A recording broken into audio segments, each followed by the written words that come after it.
Hey everybody and welcome. Today I'm going to make a big collage paper with mixed media, and I'm inspired by the colors of this mixed media index card. I really love the color combo here, and I would like to pick colors that are quite similar to create just a paper with these colors that I then can use on different kinds of projects. I think I will mainly use it on art journal pages, maybe on some mixed media tags. Maybe on some abstract work, but yeah, I think that will be my most used projects. I'm going to do some stamping first to break that blank paper a bit, and I'm using stamps from our pencil mark stamp sets, and I'm using stamps that I have also used on that card. So I have some similar textures.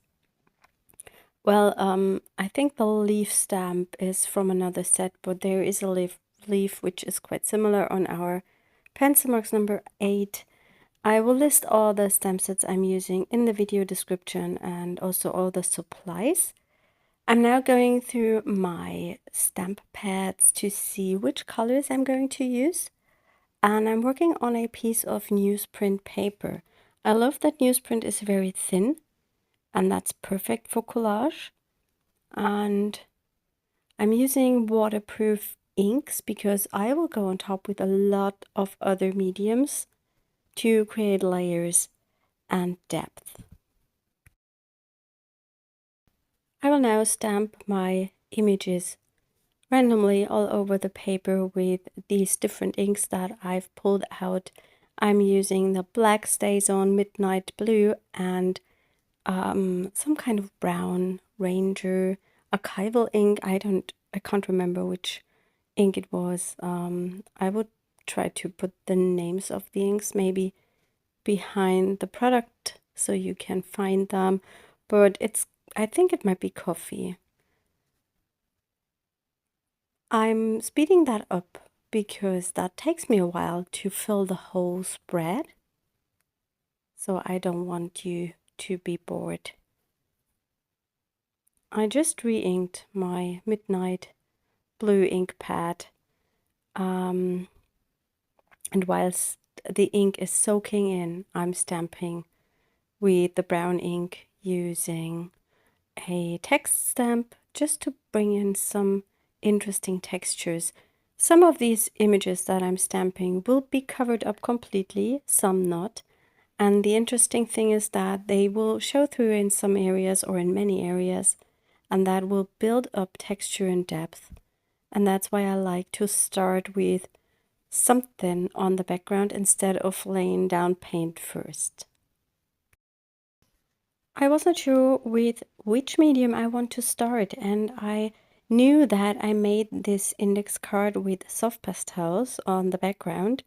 Some soft pastels, or I would say a lot, mix with water, and they give you the most amazing textures. Especially, I'm using that technique in my sketchbook for landscape sketching or just for background texture. I often use them together with matte mediums, so I don't have the problem with the pigments flying around. And that's what I'm trying to do here, using the matte medium together with the soft pastels, but that paper is just not the best for this technique. I don't know, it's maybe because of the newsprint, but it gives me a really nice tone on the background, and I like that quite a lot. If you don't have soft pastels, you can do something very similar with neocolors. They just don't give you that nice texture, but on this paper, I think it does not matter because the texture does not come out. Usually I'm using a sketching paper, sometimes mixed media paper in my sketchbook, and that is so nice because the pigments separate a little bit and you get some granulating textures and everything looks a bit different, and that's really nice about this technique. I'm using different kinds of soft pastels. My favorites are Schminke, Sennelier, I recently got some Unison soft pastels, which I shared the haul with my members as a little video, and they are all quite nice. I also have the Paul Rubens. I got them gifted a while back, and they also mix wonderful with water, and I use those also a lot for background textures. Not sure what I was talking about that you can use Neocolors. So you can use Neocolors, the water-soluble version, to create a similar thin layer of color on the background. So you don't need the soft pastels. By the way, the pan pastels do not work that good with water. Or you can just use a wet brush and then you directly pick up the pigments from the pan. Then it works. But I'm a little bit afraid to ruin my pan pastel pans when I go in with water, so I don't do that. Also, they don't give you that nice texture. But I love pan pastels, but mainly also for sketching. I'm using the matte medium from Liquitex here. I'm not sure if I use the ultra matte medium. I prefer the ultra matte medium.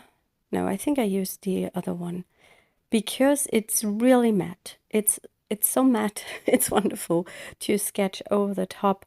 But I think in this case, I thought it's not that important because I wanted to go over the top with other mediums, and then it's not the most important thing to use the perfect matte medium. And yeah, I'm using just the normal matte medium. Not sure why I only used a bit of the darker color. Maybe I didn't like it. I think the Stenciling colors did not work as good on that paper compared to the Paul Rubens and the Schminke because they are a bit more sticky. And I have the feeling on some papers the Stenciling soft pastels stick very much to it, and then you are not able to move the pigments around. So I think that was the reason I did not use more of the darker color. I'm now laying some gesso over the top, not completely over the whole image, just in some areas, so I get different textures later when I go over with some more fluid colors, and that makes then a really nice and interesting texture. I'm applying the gesso with a silicone brush. You can use a palette knife as well. I don't like brush strokes. I don't know why, but I'm not a big fan of them. And I really like the smooth, flat surface you get with that silicone brush. And as I said, I do not cover up everything. I put it just in some areas. That's also the perfect project when you want to do something creative but you have no idea what. You can then play with your materials, experiment, try out different things. It does not matter if it works out. Well, it's just a piece of paper. You can always throw it away. And it's so much fun playing with your supplies. And often when I just play, I can explore new ideas and ways of using the materials. And also sometimes I get some really nice color combinations. I let that paper dry completely. It always takes some time to dry. So it's also a nice project when you maybe work from home and then you can do a quick session in the morning, let that dry till lunch, and then pick 5 to 10 minutes and work on this sheet again, let that dry. Yeah, I'm picking some colors that are inspired by the card I showed you in the beginning, and again, I'm coming in with the soft pastels because I have the gesso now over the top of the paper and the matte medium. And there the pastels will behave completely different. And here I'm just exploring. I just try what happens and see what they do. I will not use them only with water because I don't want to have a messy collage paper later. And that's why I decided to use them with acrylic inks. So there is some binder in these inks that will then fix my pastel pigments onto the paper, and I don't have a mess later from pigments that would fall off. Again, if you don't have soft pastels, just leave that step out. Just use the acrylic inks. It's not very intense. You get some interesting textures here when you have a closer look, but I think it's not important for that piece of paper. It's just plain experimenting. And also I think sometimes we have a lot of supplies that we might not use, and hopefully I can give you some ideas on how to use supplies you have at home and you never use. So in the past I had soft pastels, but I did not use them a lot.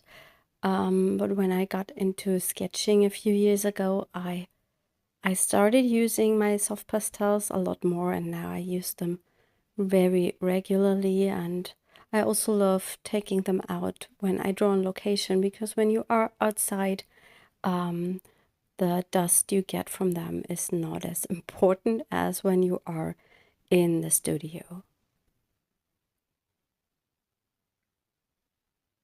I have a raw sienna ink here from Liquitex, and that might be the phthalo turquoise, I think. I'm experimenting here with mixing it with that yellow. That should give me a really nice green, and yes, that does give me a lovely emerald kind of green. I really like that. I also use a bit of water in addition to the ink because the ink is very intense, but the binder will still be enough to keep the pigments in place once it's dry. Some quick information about our shop. We are going on holidays by the end of August, and we will have no shipping during that time. So if you place an order, it will ship out once we are back from holidays, which will be at the beginning of September.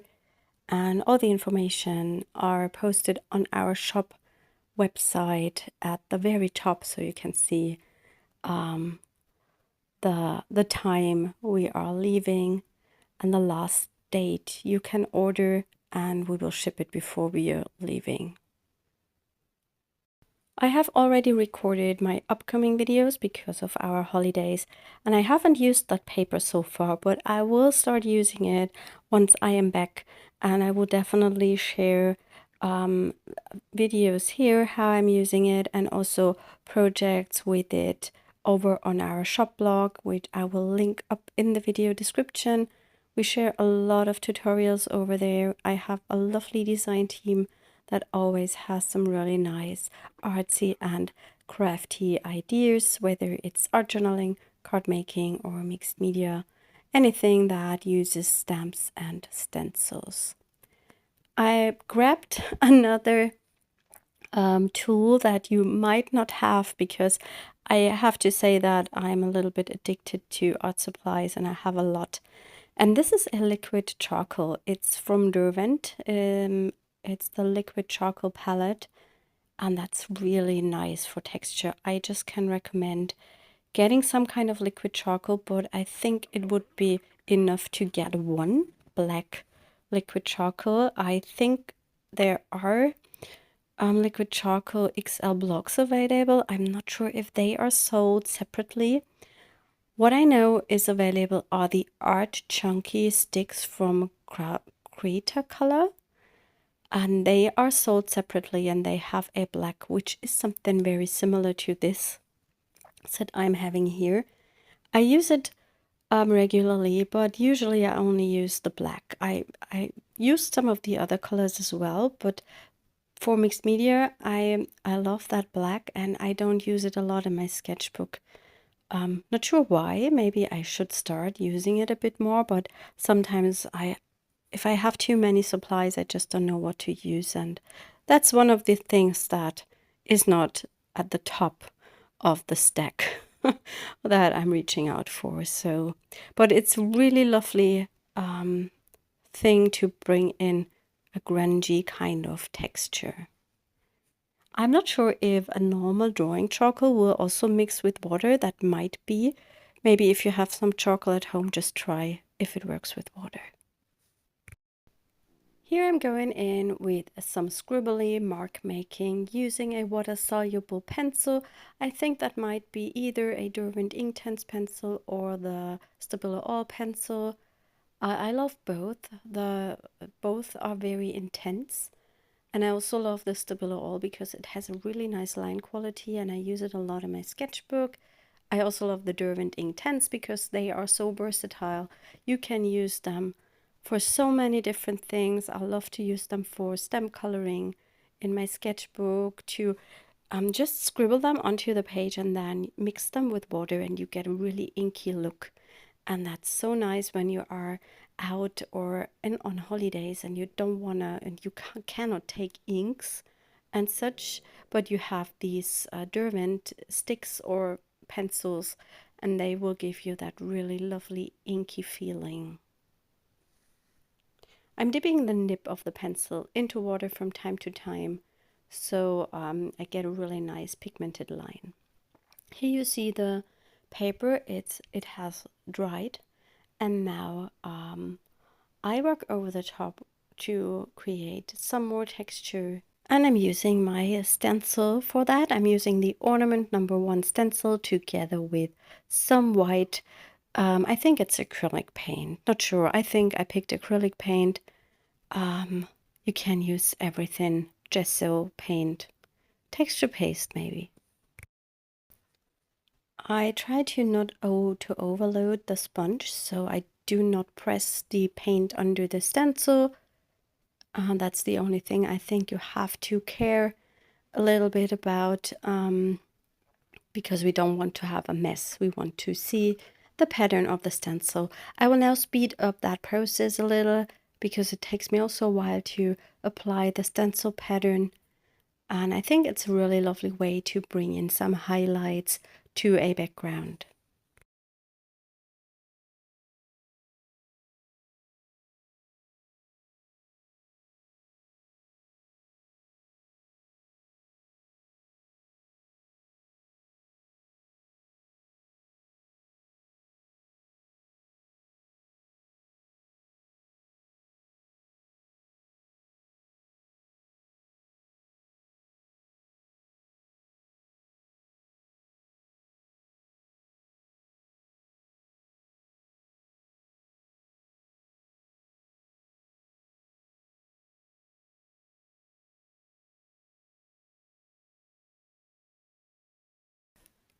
I wanted to bring in even more texture with a stencil because there was some nice mark making on that index card with a light turquoisey color. And here I'm mixing in some, I think it's cobalt turquoise from Schminke, to the white. And I applied this through one of our mini Marks stencils. I'm adding a touch of green here with some liquid fluid acrylics just to switch the color a little bit more towards green.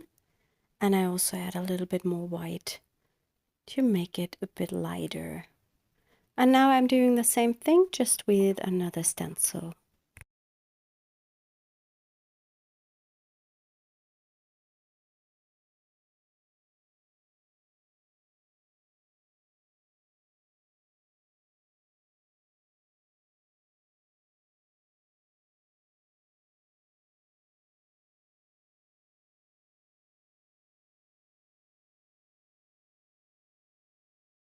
As I had so much left of this mixture of paint, I decided to just paint some marks onto that paper, so I do not have to throw that paint away.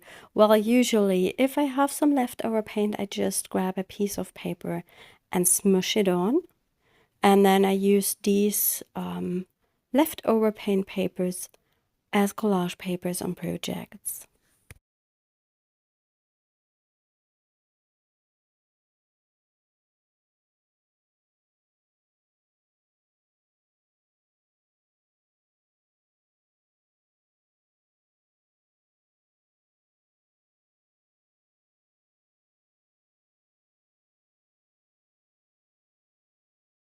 What I always love are color splatters, and here I'm using my white ink to make some white splatters all over the paper.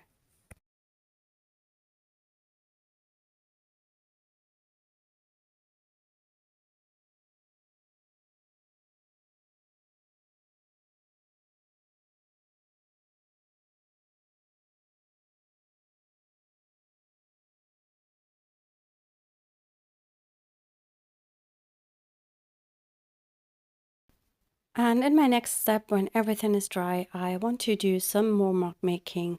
And I'm using a Neocolor pencil, no, Neocolor crayon in orange. I just use colors that are inspired by that card I showed you in the beginning. And here I'm just making some scribbly lines with it.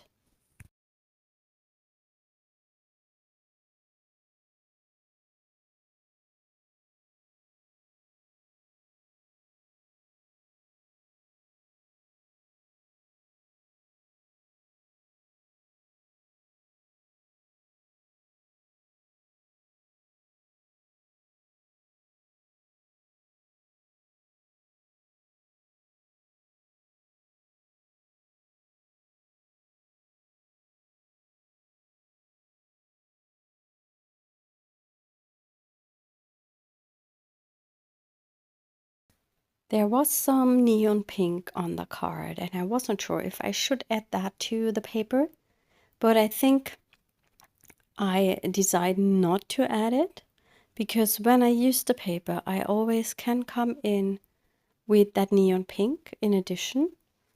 But if I don't add it now, I don't have to use that pink.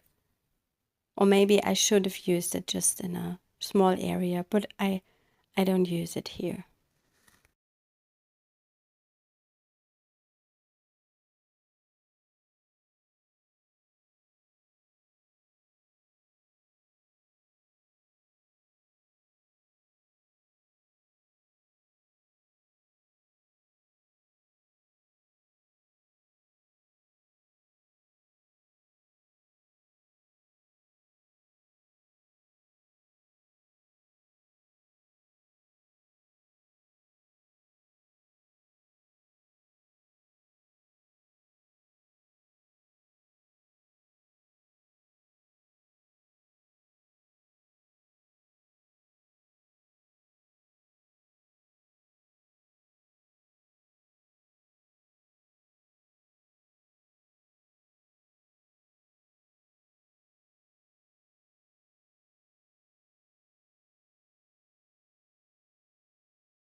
And now to finish the paper, I decided to stamp a few of the number stamps from our Mix It Up 7 stamp set, because I really like to have some text or numbers on a mixed media background.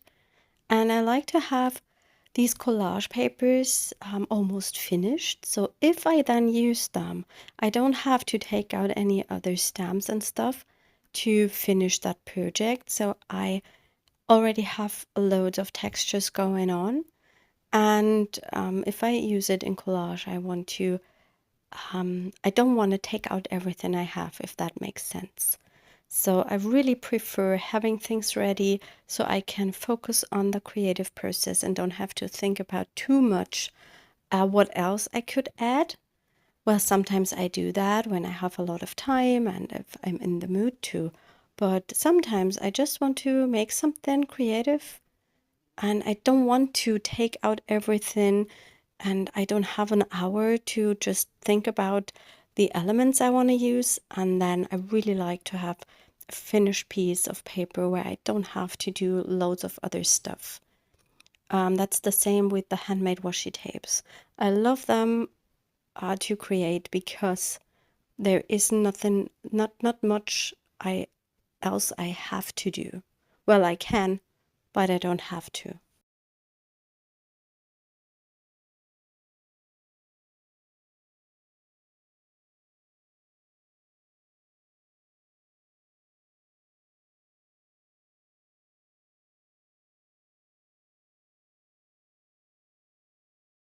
Once I was done with stamping, I was not sure if this is a perfect paper to directly work with, because I was missing some darker spots. And that was the point where I went in with more acrylic ink just to darken some areas up. That brings me a little bit more depth into the collage paper. And I think that just makes it a bit more versatile and interesting.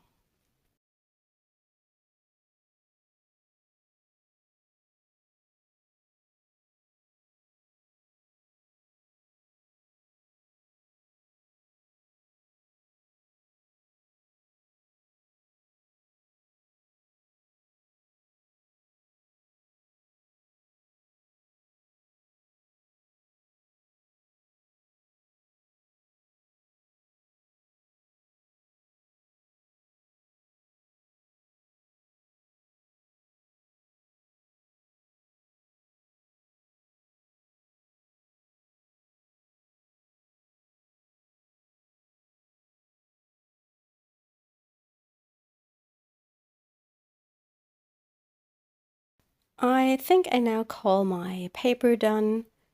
And here is the finished paper. I hope you enjoyed that video and you are inspired to play with your materials. Hopefully we will see us next time. Bye!